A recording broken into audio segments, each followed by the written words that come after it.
Frank Betcher said, set aside time to plan how you will spend your time. Think about what's most important, then do those things first. I was in my early 20s when I read Frank Betcher's book, How I Raised Myself from Failure to Success in Selling, for the first time. I could relate to the challenges Betcher wrote about as he began his career in the insurance business. I felt as if he was talking directly to me. He shared how attending a class taught by Dale Carnegie himself helped turn his career around. As a result of reading about that, I signed up the next week for a Dale Carnegie course. The cost of the course was more than what I earned in a month. After rereading the book over the past several years, I realize that his sales principles and concepts are timeless. And evidently, it's not just me who realizes that. Check out the reviews for the book on Amazon.com. When I last checked, there were more than 450 recent reviews. Think about it. Here's a book Betcher published in 1947 that is still positively impacting salespeople today, 65 plus years later. Dale Carnegie said it was the best book ever on selling. It kept me in the business the first year. Betcher's story is inspirational. He was born in 1888. His father died young, leaving his mother with 5 children to support. Betcher had to drop out of school after 8th grade to help support his family. He played baseball as a youngster, and he continued to do so. He worked his way to the major leagues with the St. Louis Cardinals until a shoulder injury ended his baseball career. After baseball, he found a job riding a bicycle in Philadelphia, making collections. That's what he was doing when Fidelity Mutual recruited him and he entered the life insurance business. He was failing miserably in the business, but he was able to turn his career around. His turnaround became a great success story from which we can all learn. As a result of his success selling life insurance, he traveled the United States conducting sales clinics with Dale Carnegie. In addition to How I Raised Myself from Failure to Success in Selling, he authored 2 other books, How I Multiplied My Income and Happiness in Selling, and How I Learned the Secrets of Success in Selling. Betcher was also involved with the founding and the development of the National Speakers Association. Sales principle number 1, sell with enthusiasm. Today, enthusiasm is something you hear very few people talk about, but it is one of the most important qualities for success. Betcher shared a story of when, as a young baseball player, he was released from a minor league team because the manager thought he was lazy. He told the manager all he was doing was trying to hide his nervousness. At that point, Betcher made up his mind that he would never be called lazy again. He was able to get a job with another team and made up his mind to establish himself as the most enthusiastic player in the new league. After his first game with the new club, the local newspaper referred to him as Pep Betcher. Betcher writes that when he acted enthusiastic, 3 things happened. First, enthusiasm overcame his fear. Second, his enthusiasm affected the other players, and they became enthusiastic. And third, he felt better after the game than he did before the game. Betcher's enthusiasm carried him to the major leagues with the St. Louis Cardinals. A shoulder injury ended his baseball career. He found a job making collections for an installment furniture company. And as he described it, $1 down and the balance in uneasy multiple payments. After 2 years of collections, he started selling life insurance with Fidelity Mutual. After 10 months with Fidelity Mutual, Betcher was failing miserably and was already looking for another job. His sales manager told him he wasn't cut out to be a salesperson and that he was cutting off his draw. Betcher realized that no matter what job he did, he would have to overcome his fears. Betcher heard about a class that Dale Carnegie was holding. The first night, Dale Carnegie was talking about the power of enthusiasm. That speech made Betcher think about his baseball career and the impact of enthusiasm. The following morning, Betcher convinced his sales manager to give him another 30 days. He committed himself to acting enthusiastically on every call. So, how does this apply to you? I have two questions for you. Are you enthusiastic in your presentation? Are you making a conscious effort to put enthusiasm into your presentations? Betcher tells a story of a man who was selling patent medicine. Betcher said the stuff was worthless, but Betcher noticed that the man was selling a lot of it because of his enthusiasm.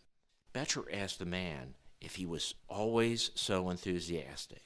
The man said, "Nah, I wasn't making my expenses, but I noticed that when I put a little punch into it, people started to buy." The man noticed that his sales increased and decreased with his personal level of enthusiasm. We're all familiar with insurance salespeople who are great technical experts. They know products inside and out, but they hardly sell anything and in time fade from the business. One of the reasons for that, I believe, is lack of enthusiasm. Now, the other side of the coin is the salesperson who lacks technical skills, but succeeds because he or she is enthusiastic. Think about it. If you're enthusiastic, your listener is more likely to become enthusiastic, even if you present your ideas poorly. Betcher wrote that in his years of selling, he saw enthusiasm double and triple the income of many salespeople, but he also saw hundreds fail because they lacked enthusiasm.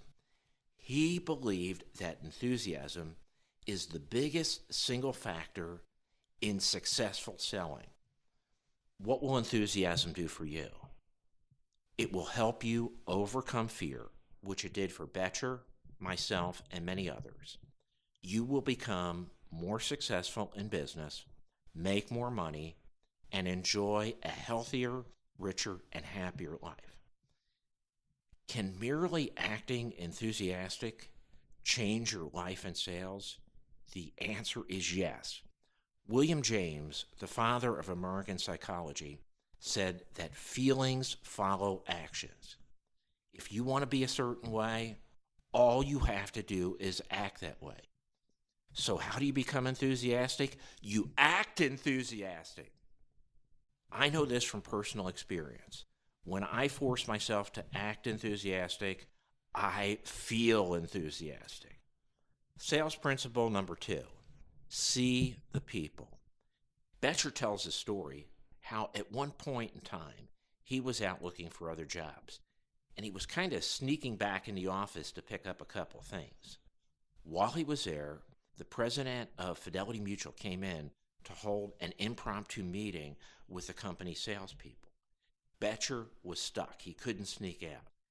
He said the president said one thing that had a profound impact on his life. "Gentlemen, after all, this business of selling narrows down to one thing: seeing the people. Show me anyone who will tell his story to 4 or 5 people a day, and I'll show you someone who can't help but do good." The president had worked in every department and sold personally for several years. Betcher believed that he knew what he was talking about. Betcher took him at his word and made up his mind that he was going to see 5 people a day. He also started keeping records of his calls. During the following 10 weeks, Betcher sold more than he had in the previous 10 months. It proved to him that the president knew exactly what he was talking about. With today's technology, the way we meet with prospects has changed. The number of people to whom we present may change, but the importance of telling our story and seeing the people hasn't changed. Betcher said that selling is the easiest job in the world if you work it hard, but the hardest job in the world if you work it easy. I want you to take a minute and think about that statement. It is so simple. You can't collect your commission until you make the sale. You can't make the sale until you write the order. You can't write the order until you have an interview. And you can't have the interview until you make the call. The foundation of the business of selling is calls. The more calls you make, the more you sell. Betcher noticed that whenever his sales fell off, he could narrow the problem down to one factor. He wasn't seeing the people. The number of calls and the way we make calls may change over time, but the principle itself has not changed. If you want to make sales, you have to make calls. Sales principle number 3, the secret of leads and prospecting.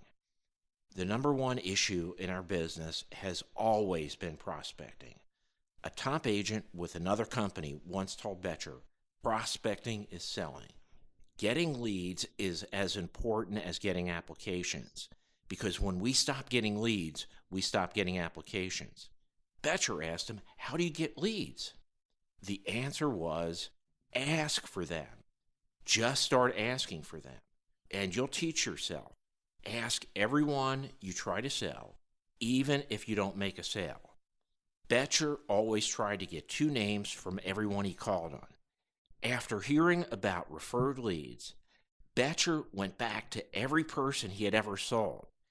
He soon discovered how stupid he had been, letting every sale turn into a dead end.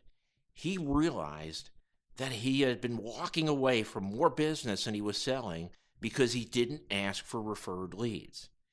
Initially, Betcher's referred leads were family members, wives, children, sisters, and in-laws of the person he just sold. Was it hard? Yes. But as you teach yourself, Betcher wrote, it automatically becomes part of you.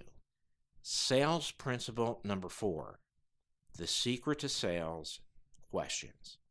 When Betcher says that asking questions is the secret to sales, he isn't just talking about any kind of question. Instead, he means the secret is learning to ask the right questions. Betcher tells of the time he attended a sales conference. The speaker talked about how, as a salesperson, he was failing because he was making too many positive statements. The speaker demonstrated that rather than argue with the prospect, he would ask the prospect questions. The key was that when the prospect raised an objection, the salesperson asked questions that the prospect had to address. With this approach, the prospect would not get the impression that the salesperson was arguing with or contradicting him. The questions would lead to a sound conclusion based on facts. The salesperson was extremely forceful, yet never once did he argue, contradict, or offer a fixed opinion of his own. Where did Betcher learn the importance of asking questions? The answer is Socrates. Socrates' method was to ask questions instead of telling people they were wrong. By a series of direct questions, Socrates would help the other person find the truth for themselves. Frequently, the other person could not prove the truth of the things that he believed. It's important to note that when you're asking questions, you are really helping your prospect clarify their thinking, and your prospect won't feel threatened. Questions get to the most important secret in sales, finding out what the other person wants and helping them get it. There are 6 important advantages you gain by asking questions. First, asking questions helps avoid arguments. Second, asking questions helps avoid talking too much. Third, asking questions enables you to help the other person recognize what they want and help them decide how to get it. Fourth, asking questions helps the other person crystallize their thinking, and the idea you are discussing becomes their idea, not yours. Fifth, asking questions helps you find the most vulnerable point to close the sale. In other words, asking questions helps you get to the key issue faster.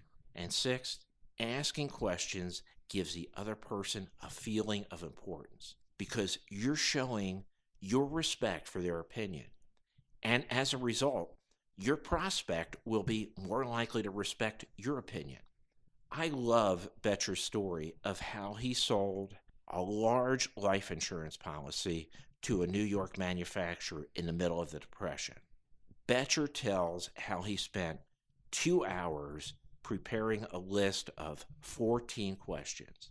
When he arrived, the manufacturer had a stack of proposals from about 10 different insurance companies. The manufacturer asked him to leave the proposal, and the manufacturer would make a decision the following week. Boettcher started asking his questions. He asked question after question, and in less than 45 minutes, he and the prospect were on their way to have the manufacturer examined for the policy. The combination of preparation and questions is magic. One of Boettcher's most powerful questions for a business owner is, how did you start this business? When you ask that question, two things happen. People love to talk about themselves, so the business owner begins to open up, and you gain tremendous insight into their wants and needs. Boettcher wrote about his 3 rules of selling, which all tie to one another. First, find out what the other person wants. Second, direct his or her conversation with questions that he or she will enjoy answering. And third, listen. Sales principle number 5, planning and study. Boettcher read a Benjamin Franklin quote that only a few men live to an old age, and even fewer become successful. As a result, Boettcher started getting up an hour earlier every morning, and as he refers to it, he joined the 6 o'clock club. Boettcher found the first hour to be the most exhilarating hour of the day. His mind was clear and his house was quiet. Boettcher would spend 30 minutes of the hour reading about life insurance and tax issues. As a result of his increasing knowledge, he began to gain confidence with regard to calling on businesses. For the other half hour, he planned his day, thought about his calls for the day, and said a silent prayer for enthusiasm. And if he had any time left over, he read an inspirational magazine. If you want to grow in business, you have to make the time to study. As Henry Ford said, anyone who stops learning is old, whether at 20 or 80. Anyone who keeps learning stays young. The greatest thing in life is to keep your mind young. Boettcher also set aside Saturday mornings as his self-organization day. He used the time to go over records, study calls, and plan exactly what he would say to each person and arrange each day's calls for the following week. As a result, on Monday morning, instead of having to force himself to make calls, he made his calls with confidence and enthusiasm. Boettcher was eager and well prepared to see prospects because he had thought about them, studied their situation, and had ideas that he believed might be of value to them. He said at the end of the week, instead of feeling exhausted and discouraged, he felt exhilarated knowing that the following week would be even better. Sales principle number 6, sell yourself. You can't sell something you don't believe in yourself. You need to sell yourself first. If you haven't sold yourself, how can you answer the most common objection, I can't afford it? That's a pretty tough objection to overcome if you feel that way yourself. Boettcher was talking with some successful producers and found that every one of them was enthusiastic about their personal life insurance programs. They were excited about the amount of life insurance they owned. He found they had all increased their programs first and then worked like hell to pay for them. At the time, and remember, this is over 100 years ago, Betcher owned a $1,000 policy. He filled out an application for $25,000. He determined that all he had to do to pay for the new policy was increase his own production by $50,000 in face amount over the year, only $1,000 more a week. After increasing his personal life insurance, Betcher jumped from ranking 92nd in the company standings to 13th within the following year. He said he no longer feared the objection, "I can't afford it." He was able to look his prospect straight in the eye and respond with confidence. After he sold himself, Betcher began to sell like never before. Sales Principle 7. Stories sell. One of the most valuable ideas I personally learned from Betcher is that stories sell. If you know me, you know I use stories to reinforce points that I'm making. Selling, in a sense, is storytelling. You're telling a story about what you're selling. You're putting ideas into action. Stories dramatize ideas and concepts. Betcher's books are a great example of using stories to illustrate points and to motivate. He believed that stories were vital in his success. If your story gives a listener an idea that will make him or her money or solve some problem, he or she will get excited and will want to do business with you. A successful agent who once worked with Betcher said, "I kept wondering when you were going to stop telling stories and start selling. All the time the sale was being made, and I didn't even know it." The key here is that the story must relate directly to the prospect's problem. So, how do you learn to tell stories well? The answer: by telling stories. After you've told a story a few times, you'll find yourself improving each time. You will learn to eliminate the needless words and details, and you will be excited. To summarize, Frank Betcher built a tremendous sales career on 7 solid principles. Sell with enthusiasm, see the people, the secret of leads and prospecting, referrals, the secret to sales, questions, planning and study, sell yourself, and story sold. I want you to ask yourself this question: where might your career go if you applied these same principles to your personal sales efforts?